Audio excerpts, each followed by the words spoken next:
Hi friends, welcome to my channel. நாம் இன்றைக்கி பாண்டியன் ஸ்டோர்ஸில் இந்த எபிசோடை பார்க்கலாம். ஹோட்டலில் வேலை செஞ்சுட்டு இருந்த மயில் டைம் ஆயிடுச்சுன்னு வீட்டுக்கு போகிறேன்ட்டு மேனேஜர்கிட்ட பெர்மிஷன் கேட்குறாங்க. சப்ளைக்கு ஆள் பத்தில் இன்னும் 1 மணி நேரம் வேலை செஞ்சுட்டு போன்ட்டு சொல்லிடுறாரு. வேறு வழி இல்லாமல் கோமதிக்கு ஃபோன் பண்ணி வர லேட் ஆகுன்ட்டு சொல்கிறாங்க மயில். கொஞ்ச நேரத்துலேயே சரவணன் கோமதிக்கு ஃபோன் பண்ணி வீட்டுக்கு ஏதாவது வாங்கிட்டு வரட்டுமான்ட்டு கேட்குறாரு. அதுக்கு கோமதியும் ஒன்றும் வேணாம், மயில் வர லேட் ஆகுன்னு சொன்னால் நீ போய் கூட்டிகிட்டு வரையான்ட்டு கேட்குறாங்க. அதுக்கப்புறம் சரின்னு சொல்லிடுறாரு.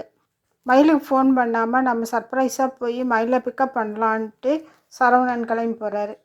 அடுத்து மேரேஜ் ரிசப்ஷனுக்கு போன இடத்துல கதிர் ஃப்ரெண்ட்ஸுங்க கூட செம்ம டான்ஸ் ஆடி என்ஜாய் பண்ணுறாரு. இதை ராஜு உட்காந்து சிரித்து ரசித்து பார்த்துக்கிட்டு இருக்காங்க. இந்த டைமில் கதிர் ஒன் சைடாக லவ் பண்ண பொண்ணு ராஜு பக்கத்தில் வந்து உட்காந்து பேச ஆரம்பிக்கிறாங்க. உங்களது லவ் மேரேஜான்னு கேட்டதும் ஆமான்னு ராஜு சொல்கிறாங்க. யார் முதல்ல ப்ரப்போஸ் பண்ணேன்னு அந்த பொண்ணு கேட்குறா. அதுக்கு ராஜு அவன் தான்ட்டு சொல்கிறாங்க. இந்த டைமில் டான்ஸ் ஆடிட்டு இருந்த கதிரோட ஃப்ரெண்டு, இங்கே பாரு உன்னோட ஒய்ஃப் பக்கத்தில் அந்த பொண்ணு உட்காந்துருக்கா, ஏதாவது குட்டையை குழப்பிட போகிறா அப்படின்னு கதிர்கிட்ட சொன்னதும் கதிர் நேராக வந்து ராஜியை டான்ஸ் ஆட கூட்டிகிட்டு போய் ஜாலியாக 2 பேரும் டான்ஸ் ஆடுறாங்க. டைம் ஆனதுனால நர்வஸாகவே வேலை செஞ்சிட்ருக்காங்க மயில். இந்த டைமில் சரவணன் ஃபோன் பண்ணி என்ன பிஸியான்னு கேட்குறாரு. ஆமாம், இங்கே ஒரு மீட்டிங் அதான்ட்டு மயில் சொல்கிறாங்க. நீ வர லேட் ஆகுன்னு அம்மா சொன்னாங்க, அதான் உன்னை பிக்கப் பண்ண வந்தேன்.